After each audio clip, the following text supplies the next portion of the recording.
Courthouse head shave. Not a criminal, just not judge. Like, her silver hair the same that had followed her through 2 Warsaws stripped away like it meant nothing. And just minutes later, the entire courtroom stood up. Not for the law, but for her silence full of dignity. This isn't just a story about the law. It's one of those veteran stories you won't see on TV. And at Justice for Veterans, we tell it so the world remembers. Never judge a veteran by appearance. Because some people may be bald, but they hold their head higher than anyone. Her name is Ruth Carter, 70 years old, a retired U.S. Army colonel. She once led a forensic unit in conflict zones across the Middle East. After retiring, she didn't settle down like many others. She studied law, passed the bar, and became one of the few black federal judges in the system. But that morning, she walked into Charleston Courthouse without her robe, without her nameplate. She wore a faded beige coat, khaki pants, and soft leather shoes. Her long silver hair tied back neatly as she'd done for the past 30 years. She once said, "I dress like an ordinary person, because justice must be seen from the inside." But today, that very ordinariness made people believe she didn't belong here. Ruth approached the security scanner. "Step aside," said Kyle Branson, the court officer at the gate, coldly. She handed over her judge ID card. Kyle glanced at it, flipped it carelessly, then smirked. Plenty of folks know how to fake these. Without further checks or questions, he nodded to 2 other officers. "Special inspection, room 3. Ruth hesitated. "I'm a federal judge. You're overstepping." "I'm just following protocol," Kyle replied flatly, avoiding her gaze. Ruth was taken away. No explanation, and just because of her simple appearance, she was treated like a suspect. A small room, cold white light. No one spoke. A female officer opened a drawer and pulled out clippers. Ruth stared. "What is that for?" "Long hair, not compliant with appearance regulations. Must be trimmed," the officer said, like reciting a script. "I wore a military cap for 20 years. No one asked how long my hair was." The machine buzzed, and strands of silver fell to the floor, as if honor meant nothing. No apology, no sympathetic look, just the hum of the clippers and a heavy silence. Ruth said nothing, but in her eyes the anger didn't blaze. It was cold, and waiting for the right moment to speak, the courtroom doors swung open. The once noisy room fell completely silent. A woman with a jaggedly shaved head, wearing a crisp black robe, walked slowly down the aisle. She didn't bow her head. She didn't avoid their eyes. Each step struck like a hammer against a rotting foundation of justice. Kyle Branson, the officer who made her shave, looked up from the corner. His face turned pale. His hands clenched. Words failed. Judge Ruth Carter sat gently in the center chair, looked straight into the rows of lawyers, and tapped her gavel. Court is now in session. No explanation, no sign of emotion, just one undeniable truth. The woman they humiliated was presiding over today's court. Judge Ruth said nothing about what happened in that room. She didn't look at Kyle, didn't show the slightest crack in her voice. "Defendant, please take the stand," she said, calm, low, firm. Down below, the attorneys exchanged glances, uneasy. Some knew who she was, others could hardly believe it. How could someone so humiliated now sit tall, dispensing justice as if nothing had happened? Her shaved scalp still showed red marks, but her eyes were brighter than ever. Intern Sam Reishu had witnessed it all, watched without blinking. In that moment, Sam understood. Justice doesn't need shouting. It just needs someone who won't bow. And Kyle Branson, still standing by the door, his heart began to race, because he knew his turn was coming. Court recess. The room mostly cleared, but Judge Ruth remained seated. "Deputy Kyle Branson, step forward," she said, her voice calm but heavy as stone. Kyle hesitated. His eyes darted, looking for someone he wanted to save him. No one moved. Judge Ruth opened a folder, didn't even glance at it. 12 misconduct reports, 3 incidents involving violence against elders, 1 missing internal file. And this morning is the 13th, with me as your witness. She rose, her shaved head still marked red, but her voice did not tremble. "As a federal judge, I order your arrest for abuse of power, violation of citizen dignity, and contempt of court." 2 officers approached. Kyle stepped back, tried to say something, but only lowered his head.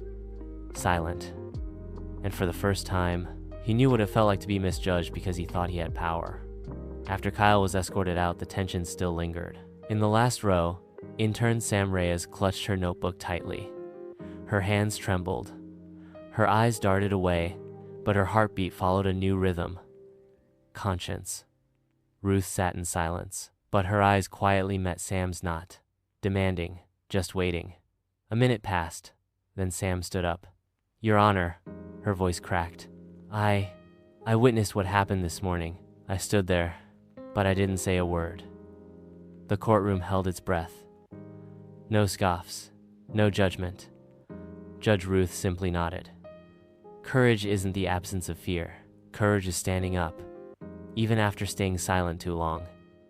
And then, Sam began to recount everything, every detail. For the first time in her life, she felt like she was standing on the right side.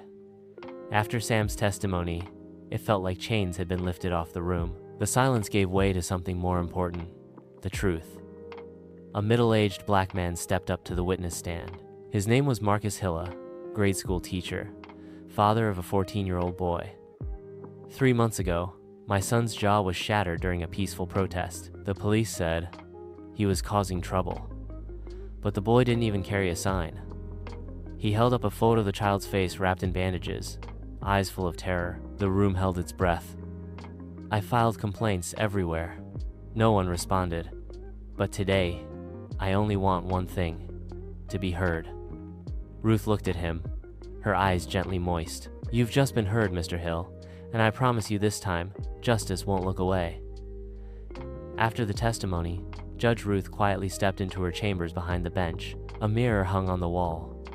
The light hit her face and the freshly shaved head, with red streaks like scars of war. She reached up, lightly touching the skin, not because it hurt, but because she remembered. "I once believed silver hair was time's reward. Proof that I lived, that I served, that I kept my humanity during war." Her voice soft, almost like she was speaking to herself. "But today, I understand. Real dignity isn't on the head. It's in how you hold your spine straight even when everything is taken from you." She stepped back out, removed her glasses, and looked into the light of the courtroom waiting ahead. And she knew there was still so much to do. Justice was only just beginning. Ruth Carter returned to the judge's bench. The courtroom now felt different, no longer full of doubt, but of absolute attention. She tapped the gavel softly, paused a few seconds, then looked directly at the row of prosecutors and clerks. "I officially call for a federal investigation into abuses of power within Charleston court security." No one dared object. No one interrupted. And not just Charleston. I want all forgotten complaints every silenced voice reopened, reviewed, and answered. She looked around. Young and old, black and white, some in uniform, some in plain clothes. But in their eyes, for the first time, was trust. No one should need a title or a rank to be respected. Every person, regardless of skin, age, or station, deserves to be seen as human. And that courtroom applauded for the first time in for victory. But because truth had finally been named, the trial quieted down. But Judge Ruth didn't sit. She looked toward the back of the courtroom, where an old man wearing a veteran's cap held his wife's hand. "I want to say this, not as a judge," she paused, her voice lowering, "but as someone who once wore the uniform, stood under fire, buried Comrade Sand, returned in silence. We don't need praise, but at the very least, don't forget us." Her gaze swept across the room. How many people like me, old, black, women served, and were treated like they never existed? No honor seats, no respectful looks, just tired footsteps in a country they once protected. The room went silent like a memorial. Then she spoke, softly but clearly. "From today, no one will be forgotten again. Not as long as I sit in this chair." As Kyle Branson was escorted down the courthouse hallway, he glanced toward the judge's bench, his eyes no longer arrogant, but frightened, and perhaps remorseful. Ruth didn't look back with anger. She didn't insult him, didn't raise her voice. She spoke one sentence, firm and steady. I do not punish you, Kyle. I let the law do that. And as for me personally, I forgive you. Some frowned, some didn't understand. But Ruth continued. Forgiveness is not weakness. Forgiveness is refusing to become like them. The gavel struck again, not to convict, but to open another chance. The chance to relearn how to be human.